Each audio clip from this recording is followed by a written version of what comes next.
എന്താ പാപ്പാ വിളിച്ചേ? ഒരു സമ്മാനം തരാനായിരുന്നു. ഞാൻ 10ാം ക്ലാസ് ജയിച്ചതിന്റെ ആയിരിക്കും. ഞാൻ +2 ജയിച്ചതിന്റെ ആയിരിക്കും.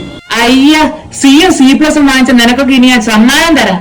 ഇന്ന ഇത് പിടിക്ക്, കറണ്ട് ബില്ല് വന്ന്. ഓ, ജസ്റ്റ് 7,000 ഉള്ളി. എന്നാ നീ കൊണ്ടുപോയി അടയ്ക്കടാ. ജസ്റ്റ് 7,000 റുപ്പീസ് ഉള്ളി. 10 രൂപ എടുക്കാനില്ലാത്തവനാ. ഈ വീട്ടിലെ കറണ്ട് ബില്ല് കൂടാൻ കാരണം നിങ്ങൾ രണ്ടുപേരുവാ.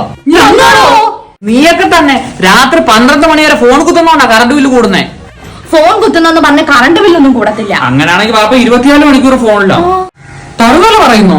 ഈ ഉമ്മാടെ സീരിയല് കാണക്കം കാരണോ ഈ വീട്ടിൽ കറണ്ട് ബില്ല് കൂടാൻ കാരണം? ആഹാ, അത് കൊള്ളാലോ. ഇനി എല്ലാം കൂടെ എന്റെ തലയിലോട്ടിട. പകല് മൊത്തം ഇത്രയും കിടന്ന് പണിയെടുത്തിട്ട് രാത്രി ഒരു ഇച്ചിരി നേരം ഞാൻ സീരിയല് കാണുന്നതാണ് ഇവിടുത്തെ പ്രശ്നം. നമ്മുടെ വീട്ടിലെ വാഷിംഗ് മെഷീന്റെ ഉപയോഗം കൂടിയതാണോ കറണ്ട് ബില്ല് കൂടാൻ കാരണമെന്ന് എനിക്ക് നല്ല സംശയമുണ്ട്. എന്നാ ഒരു കാര്യം ചെയ്യാം, ഇനി മുതൽ അവരവരുടെ തുണി അവരവര് തന്നെ കഴുകിയാ മതി. കേട്ടല്ലേ? നിങ്ങളുടെ തുണി ഇനി മുതൽ നിങ്ങൾ കഴുകിയാ മതി. നിങ്ങളെ തുണി നിങ്ങൾ തന്നെ കഴുകിയാ മതി. ഇന്നലെ വരെയുള്ളത് എന്തോന്നും ആയിക്കോട്ടെ, ഇന്ന് മുതൽ എല്ലാവർക്കും വൈദ്യുതി ഉപയോഗത്തിൽ ഈ വീട്ടിലൊരു ശ്രദ്ധ വേണം. അനാവശ്യമായിട്ട് ഈ വീട്ടിലൊരു ലൈറ്റോ ഫാനോ കിടക്കുന്നത് ഞാൻ കണ്ട പിന്നെ ബാക്കി.